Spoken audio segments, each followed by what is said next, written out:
ബജറ്റിൽ മൃഗസംരക്ഷണ വകുപ്പിന് സംഭവിച്ചത് വലിയ നഷ്ടം. വിവിധ പദ്ധതികളിലായി കോടികളുടെ ബജറ്റ് വിഹിതമാണ് കുറഞ്ഞത്. കന്നുകുട്ടി പരിപാലന പദ്ധതിയിൽ മാത്രം കുറഞ്ഞത് 10 കോടി രൂപയാണ്. ഭക്ഷ്യവകുപ്പിന് കീഴിലുള്ള സപ്ലൈകോയെ ബജറ്റ് പരിഗണിച്ചതേയില്ല. കൃഷിവകുപ്പിന് 26 കോടി രൂപ കുറഞ്ഞു. റേഷൻ വ്യാപാരി ക്ഷേമനിധി ശാക്തീകരിക്കാനുള്ള പദ്ധതിയും അനുവദിച്ചില്ല.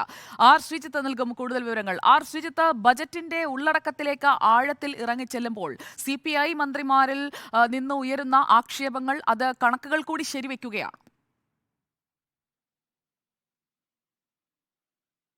സുജയ, CPI മന്ത്രിമാരുടെ വകുപ്പുകൾക്ക് പൊതുവിൽ ബജറ്റിൽ ഒരു വിവേചനം നേരിട്ടു എന്ന ആക്ഷേപമാണ്, പരാതിയാണ് മന്ത്രിമാർ ഉന്നയിക്കുന്നത്. പരസ്യ പ്രതികരണങ്ങളുമായി മൃഗസംരക്ഷണ മന്ത്രി ജെ ചിഞ്ചുറാണിയും മന്ത്രി GR അനിലും ഇന്നലെ തന്നെ രംഗത്ത് വന്നിരുന്നു.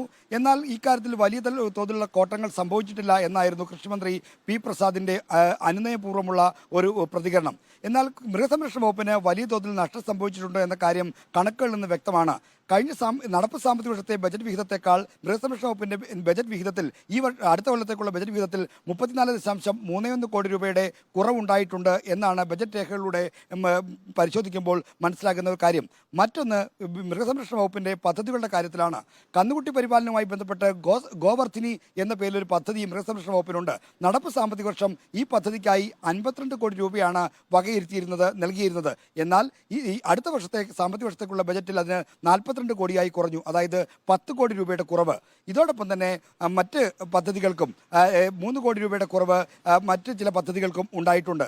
ഇങ്ങനെ പദ്ധതികൾ കുറവുണ്ടായിട്ടുണ്ടെന്ന് മാത്രമല്ല, മറ്റു ചില പദ്ധതികൾ മുന്നോട്ട് വെച്ചത് പരിഗണിക്കാതിരുന്നതും മൃഗസംരക്ഷണ വകുപ്പിനെ അലോസരപ്പെടുത്തിയിട്ടുണ്ട്. അതിലൊന്ന്, തിരുവനന്തപുരം കുടപ്പനക്കുന്നിൽ മൃഗസംരക്ഷണ വകുപ്പിന്റെ വെറ്ററിനറി ആശുപത്രിയുണ്ട്. ഇവിടുത്തെ സൗകര്യങ്ങൾ വർദ്ധിപ്പിക്കാനായി ഒരു പ്രോജക്റ്റ് സമർപ്പിച്ചിരുന്നു. ഈ പ്രോജക്റ്റ് നിരാകരിക്കപ്പെട്ടു. ഇത്തരത്തിൽ ക്ഷീരമേഖലയ്ക്കും മൃഗസംരക്ഷണ മേഖലയ്ക്കും അടിസ്ഥാന മേഖല എന്ന നിലയിൽ പരിഗണന നൽകേണ്ട മേഖലയ്ക്ക് കാര്യമായ പരിഗണന ലഭിച്ചില്ല, വെട്ടിക്കുറവ് സംഭവിച്ചു എന്നതാണ് ഇവർ ഉന്നയിക്കുന്ന പരാതി.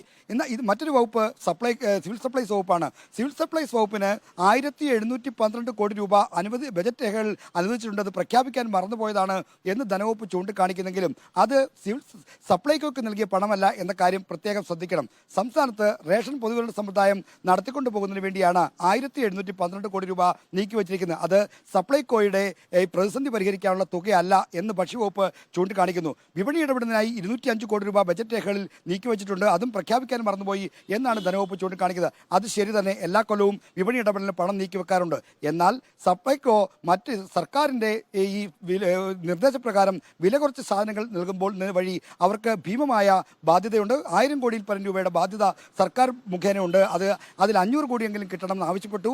ഈ 500 കോടിയിൽ 300 കോടിയെങ്കിലും പ്രതീക്ഷിച്ചു. നയാ പൈസ കിട്ടാത്ത സ്ഥിതിയുണ്ട്. മാത്രമല്ല, സാമ്പത്തിക ആഘാതമില്ലാത്ത അല്ലെങ്കിൽ സർക്കാരിൻ്റെ ഖജനാവിൽ നിന്ന് പണം ചെലവാക്കാത്ത പദ്ധതികൾക്ക് പോലും പണം അനുവദിച്ചില്ല എന്ന പരാതിയാണ് മന്ത്രി GR അനിൽ ഉന്നയിക്കുന്നത്. ഇത് വകുപ്പിനോടുള്ള ഒരു വിരോധം വെളിവാക്കുന്ന നടപടിയായിപ്പോയി എന്ന പരിഭവവും അദ്ദേഹം പങ്കുവെക്കുന്നുണ്ട്.